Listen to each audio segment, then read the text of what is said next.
하나님의 말씀 스가랴서 13장 1절입니다.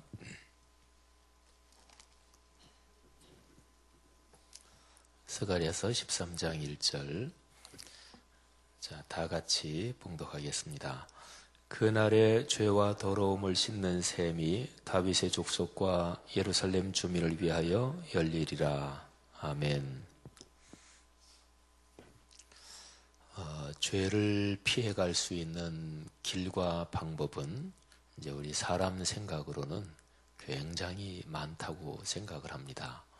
그러니까 죄를 정확하게 회개하지 않고 이렇게 저렇게 다른 길로 피해가거나 도망갈 수 있는 방법이 굉장히 많다. 이게 이제 사람들의 생각입니다. 근데 하나님 편에서는 태초 이래로, 그러니까 하나님이 천지를 창조하시고 제일 첫 번째 아담과 하와의 범죄가 있었잖아요. 근데 그 범죄 이후에 그 죄를 처리하신 그 하나님의 방식부터 지금까지 조금도 변한 게 없습니다. 이제 그거를 요한복음에서는 죄의 싹은 사망이요, 이렇게 얘기를 하고 있거든요. 오늘 여기 말씀에 그날을 얘기하면서 죄와 더러움을 씻는 셈이 열린다, 이렇게 말씀하고 있습니다. 그러니까 죄와 더러움, 죄와 허물은 그거는 예수 그리스도의 십자가의 보혈로만 씻어질 수 있고 해결될 수 있습니다. 우리 기독교 신앙이요, 예수 그리스도의 복음의 사랑으로 아주 충만했을 때, 그래서 우리 교회와 그리스도인들이 다른 사람에게 존경을 받고 또 주변의 많은 사람들에게 교회와 그리스도인이 소금이 되고 빛이 되고 그랬을 때, 그때는 보통 사랑과 평화가 아주 충만했을 때입니다. 그래서 남을 정죄하지 않고 또 다른 사람의 어려운 일을 내 일처럼 생각하고 도와주고 배려하고 격려하고 그랬을 때지요.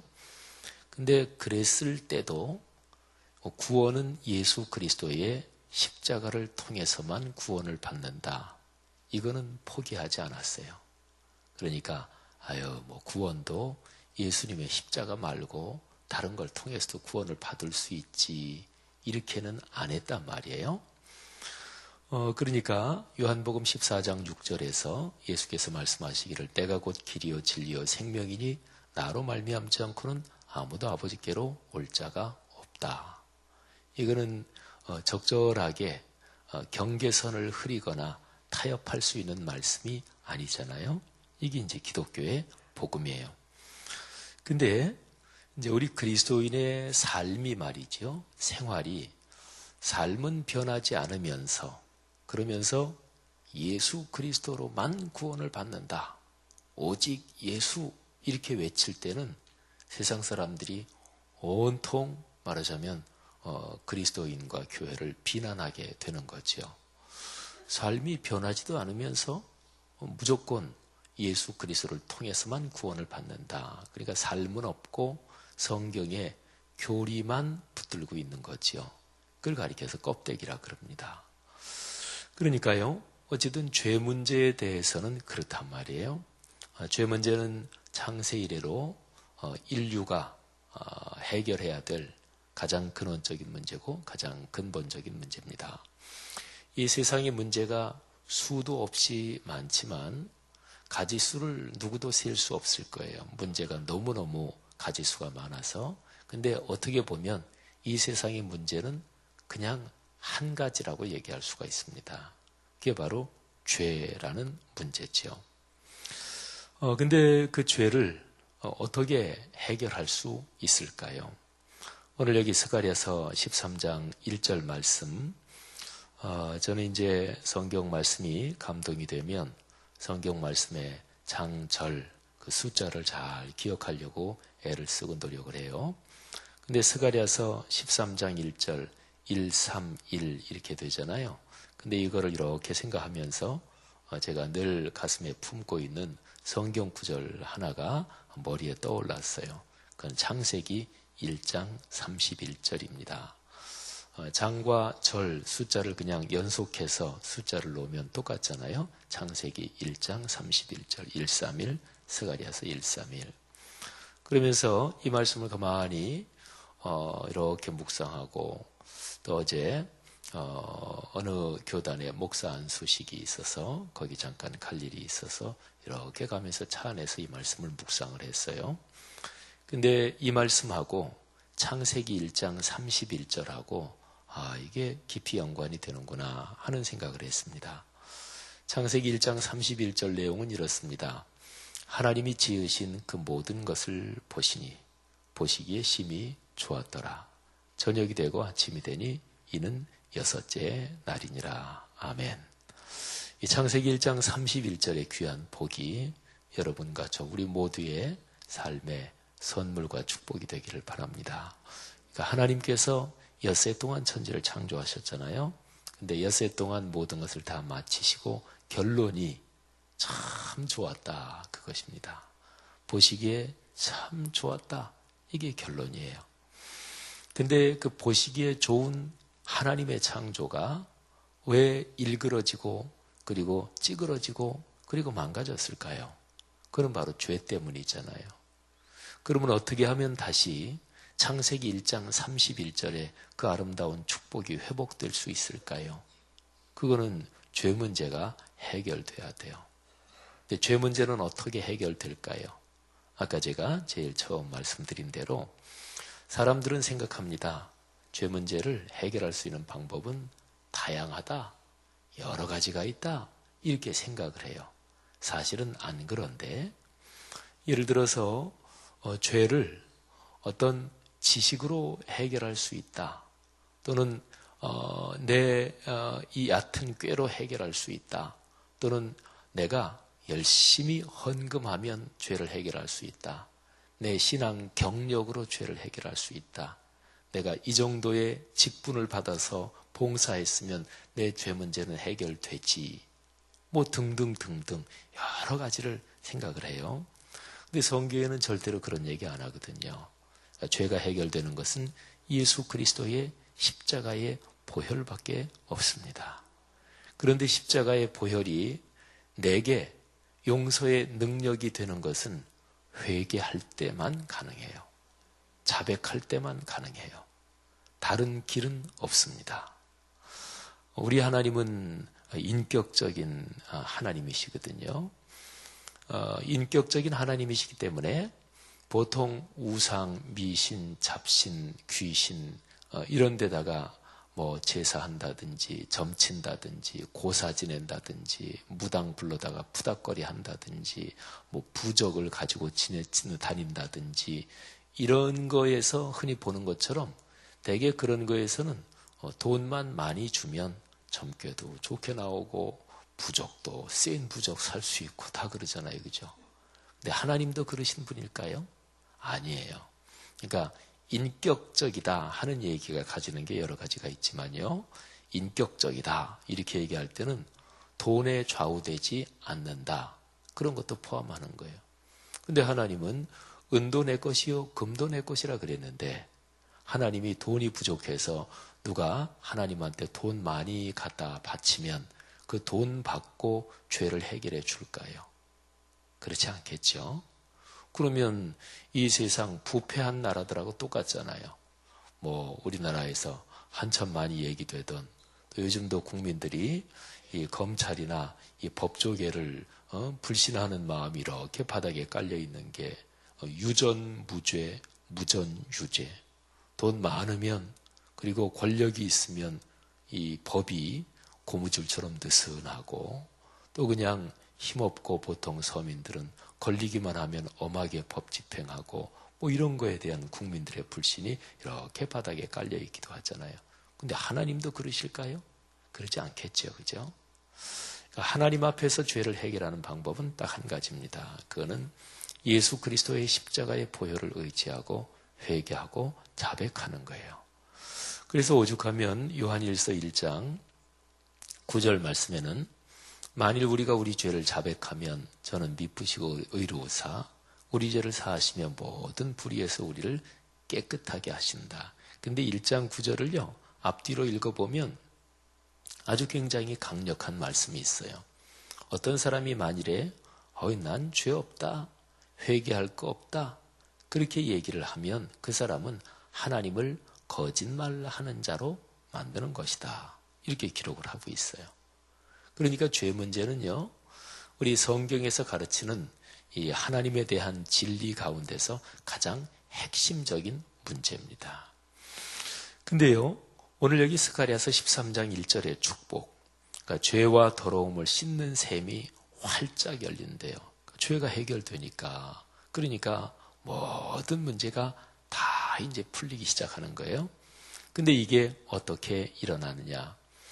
스가랴서 13장 1절을요, 성경은 늘 어떤 한 구절을 똑 띄어내가지고, 그래서 그 구절을 자기 멋대로 해석을 하고, 자기 편한 대로 이용해 먹고, 활용해 먹고, 자기가 누구하고 싸울 때 성경 구절을 인용하면서 자기 멋대로 이용해 먹고, 성경 구절은 그러면 안 돼요. 그건 하나님 말씀에 대한 죄요, 하나님에 대한 죄입니다.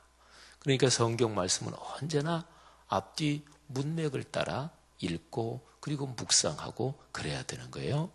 그러면 스가랴서 13장 1절 그 앞에는 무슨 내용이 나올까요? 그러니까 우리 보시니 묵상지로는 토요일자 말씀인데요. 근데 토요일자 12장 11절에 보면 그날에, 역시 똑같죠. 13장 1절에 그날에 그랬으니까 그날에 대한 얘기예요. 그날에 예루살렘에 애통이 있을 것이래요. 큰 애통이 있을 것이래요. 그런데 그 애통 가운데 12, 13, 14절에 보면 온 땅 각 족속이 따로따로 애통한대요. 그러니까 한 사람 한 사람이 애통해야 된대요. 다윗 족속이 따로 하고 그들의 아내들이 따로 하고, 나단 족속이 따로 하고 그들의 아내가 따로 하고, 레위 족속이 따로 하고 그들의 아내가 따로 하고, 시므이 족속이 따로 하고 그들의 아내들이 따로 하고, 남은 족속이 각기 따로 하고 그들의 아내들이 따로 하고. 근데 여러분 여기에 따로 한다 이렇게 쭉 얘기된 거 있잖아요. 근데 이게 그 당시에 이스라엘에서 가장 중요한 지도자들이에요. 그러니까 다윗 가문, 다윗 왕가잖아요. 그러니까 다윗 얘기했고, 그 다음에 나단, 이거는 다윗이 통치할 때 선지자였습니다. 제사장이자 선지자였어요. 왕과 같이 하는 선지자였고, 그 다음에 레위, 이 사람들이 말하자면 성직자들이잖아요. 그리고 시므이 족속은요, 말하자면 다윗이 속한 유다 족속이 남왕국에, 이스라엘 전체에서 하나님의 영적 흐름이 거기로 이어지는데, 남왕국이 두 지파거든요. 유다 지파, 시므이 지파. 그래서 여기 그 지파가 여기 나온 거고, 그 다음에 모든 남은 족속이 다 따로 한다. 모든 남은 그 외의 거를 다 한꺼번에 언급한 거예요. 그러니까 여기서 회개한다. 요 핵심이 뭐냐면 지도자들이 회개한다. 이런 뜻입니다. 그러니까 어떤 한 나라가 잘 되려면 어려움이 있을 때 뭐든지 간에 지도자들이 내가 잘못했습니다. 옛날에 우리 조선시대에 2조 500년은 문신 통치가 500년 지속된 나라니까 세계 역사에서 그런 게 없습니다. 일본 사람들이 하도 우리 역사를 그냥 별것 아닌 역사, 시시한 역사 그렇게 자꾸 비틀어놔서 우리가 뭐 이렇게 저렇게 하지 좋은 점도 굉장히 많거든요. 근데 조선시대에 왕들이 통치할 때 국가에 어려움이 있거나 그러면 짐이 부족한 탓이로다 그랬거든요. 그러니까 지도자들이 회개한다는 거예요. 근데 중요한 건 뭐냐면 따로 한다는 거예요. 따로. 누가 대신해 주는 게 아니에요. 다른 길은 없습니다. 그 다음에 또 하나 중요한 게 있어요. 12장 11절에 보면 이런 말씀이 있어요. 애통하는데요. 무기또 골짜기 하다 드림몬에 있던 애통과 같을 것이라. 그러니까 역사적인 사건 하나를 얘기해요. 여기서 요시야 왕이 전쟁하다가 죽었어요. 전살했어요. 그런데 요시야 왕은 남북 왕조 몽땅 합쳐서 남왕국 유다의 왕이었는데 이스라엘의 왕 중에서 히스기야 왕, 요시야 왕 이 두 왕이 뭐 다윗 이 사람 빼고는 가장 하나님이 귀히 여기는 왕이었어요. 그러니까 신앙이 타락한 것을 개혁하고 하나님의 말씀으로 다시 돌아가자 이렇게 한 왕이 요시야 왕이었어요. 성전에서 말씀을 오래도록 구석에 처박혀 있던 것을 다시 발견해서 그래서 유월절을 성경 말씀대로 지키고 그런 왕이 요시야예요. 근데 요시야 왕이 전쟁에 나갔다가 전사했어요. 의인이 죽은 거에 대해서 슬퍼하나요? 그게 바로 축복받은 민족의 표시입니다. 의인이 죽어도 하나도 슬퍼하지 않고 누가 죽든 상관이 없고 그냥 나만 잘 되면 되지. 무조건 나랑 가까운 사람이 어려움을 당하면 슬퍼하지만 나랑 관계없는 사람이 당하는 어려움은 전혀 상관도 없다. 그런 소망이 없는 민족이에요. 그러니까 여기에서 회개한다, 애통한다, 이게 무지무지하게 강력하게 얘기되고 있는 거죠. 말하자면 한 사람도 예외 없이 다 따로 한다. 제사장 가문, 왕족 가문, 성직자 가문도 예외 없다. 각기 아내들이 따로 한다 뭐 이런 얘기는데 아내, 아버지, 자식 할 거 없이 자기가 회개하고 애통하지 않으면 길은 없다. 이런 얘기하는 것이고 그리고 너희가 지금 살고 있는 때뿐이 아니라 너희 조상 과거 역사에서 무고한 의인이 죽은 거에 대해서 그러니까 조상들의 죄까지 끌어안고 회개한다. 이런 거예요. 그는 성경에 보면 아주 명백해요. 느헤미야를 비롯해서 많은 하나님의 사람들이 이스라엘의 구약 역사에서 신약도 마찬가지고 진실로 회개할 때는 조상들이 걸어온 거기에서 지은 죄까지 주여 우리의 죄가 큽니다. 이렇게 회개한 거예요. 우리 보통 우리말로 그런 게 있잖아요. 안 되면 조상 탓, 잘 되면 내가 잘해서 그런 거고. 이게 희망이 없는 죄성에 빠진 사람의 특징이에요. 그러니까 이게 신앙으로는 거꾸로 돼야 돼요. 잘 되면 그거는 하나님의 은혜요. 그리고 조상이 잘못한 것까지 주여 제 죄입니다. 이렇게 회개를 해야 되는 거죠. 자, 그 다음에요. 13장 1절 뒤로 이제 화요일자, 오늘자 말씀을 보면은요. 그 날에 하고 또 나와요. 근데 그게 또 무시무시합니다.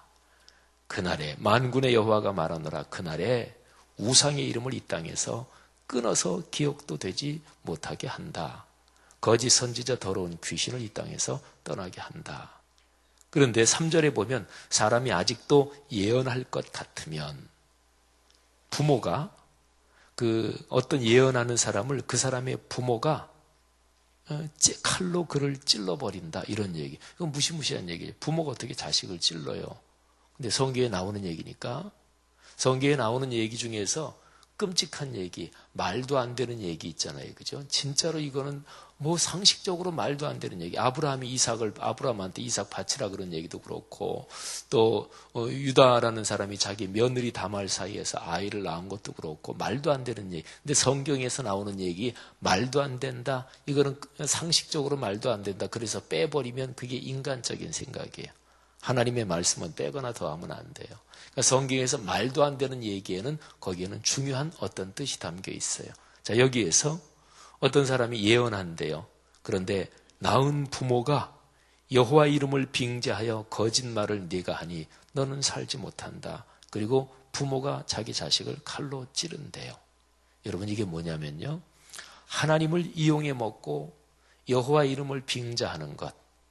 그러니까 하나님의 뜻이다 이렇게 하면서 속으로 나는 거예요. 야, 내 뜻을 관철시키기 위해서 하나님을 좀 이용해 먹어야겠구나.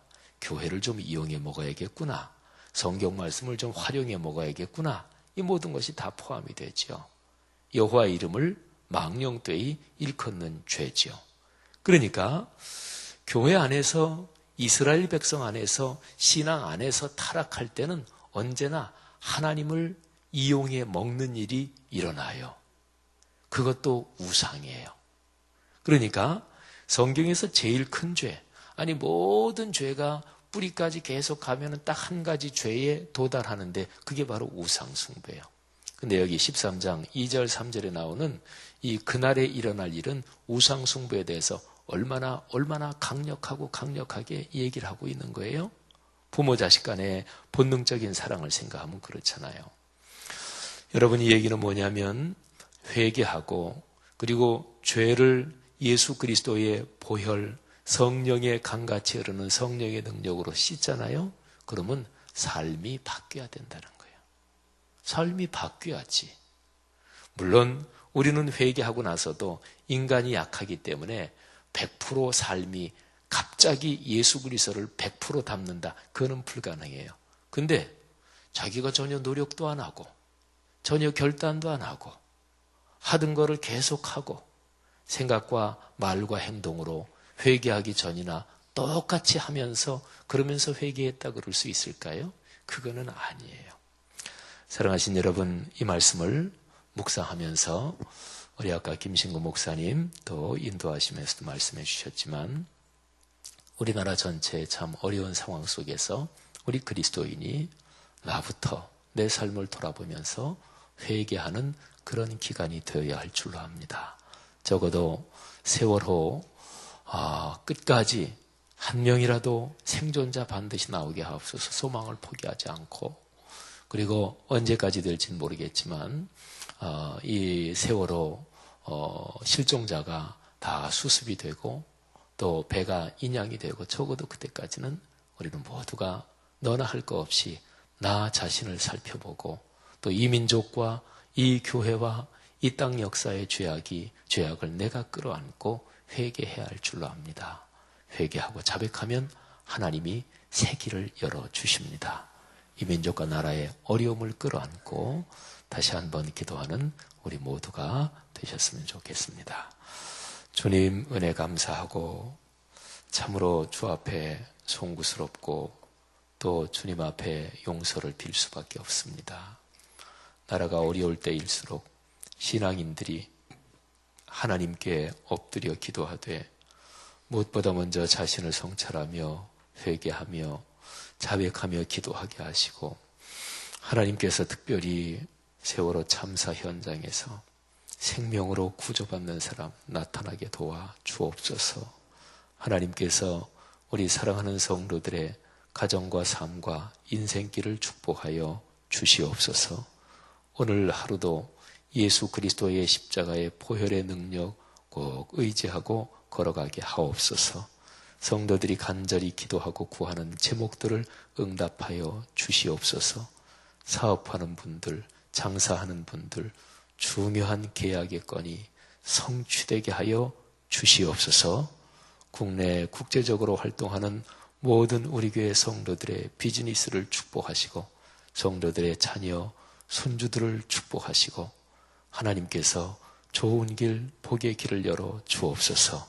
예수님 이름으로 기도 올립니다. 아멘.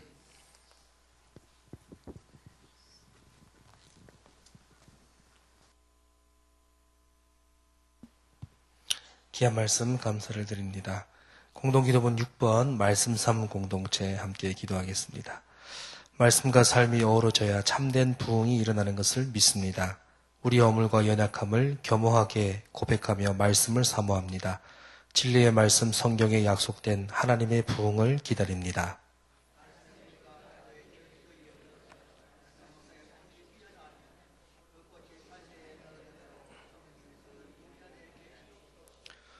삼위일체 하나님의 임재와 현존으로 사랑의 음성을 들려주옵소서.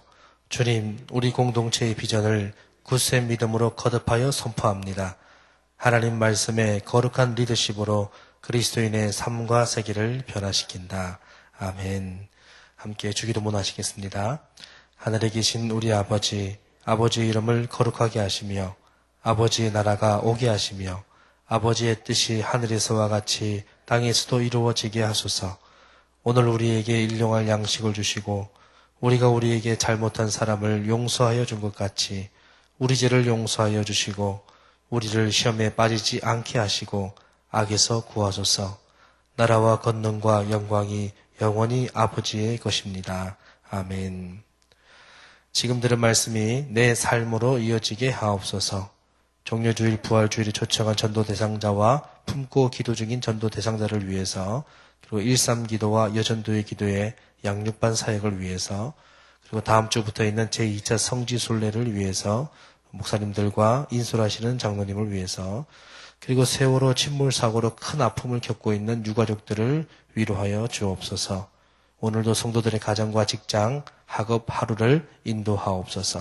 우리 공동기도문과 여기 나온 기도 제목으로 합심으로 기도하고 개인적인 기도 시간 갖도록 하겠습니다. 함께 기도하시겠습니다.